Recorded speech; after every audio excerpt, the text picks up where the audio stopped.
Hi friends नतुन এটা ভিডিঅ'লৈ স্বাগতম। আজি এইটো এছাম টাইপৰ ঘৰৰ ডিজাইনিং কেনেকুৱা হৈছে আৰু ইয়াৰ ৰুমৰ সাইজবোৰ কেনেকুৱা তাৰ বিষয়ে আলোচনা কৰিম। আপোনালোকে ঘৰটো এবাৰ চাই লওক। আৰু ঘৰটোৰ দীঘলটো হৈছে 21 ফুট হয় আৰু বহলটো হৈছে 32 ফুট হয়। ইয়াত দুটা ৰুম আছে প্লাস পিছ সাইডত লেট্ৰিন আৰু কিচেন আছে। আপোনালোকক সকলোখিনি দেখুৱাই যাম, ভিডিঅ'টো শেষলৈ চাই যাব।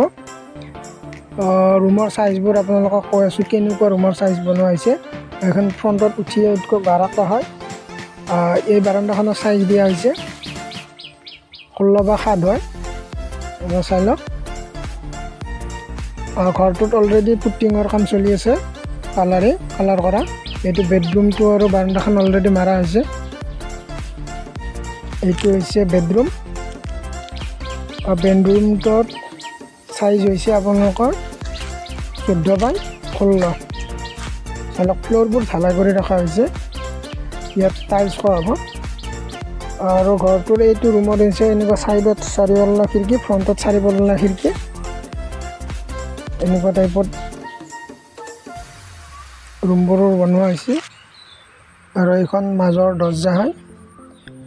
এই মাজৰ দৰ্জাখনেৰে আহি এইটো হ'ব বেডৰুম হ'ব।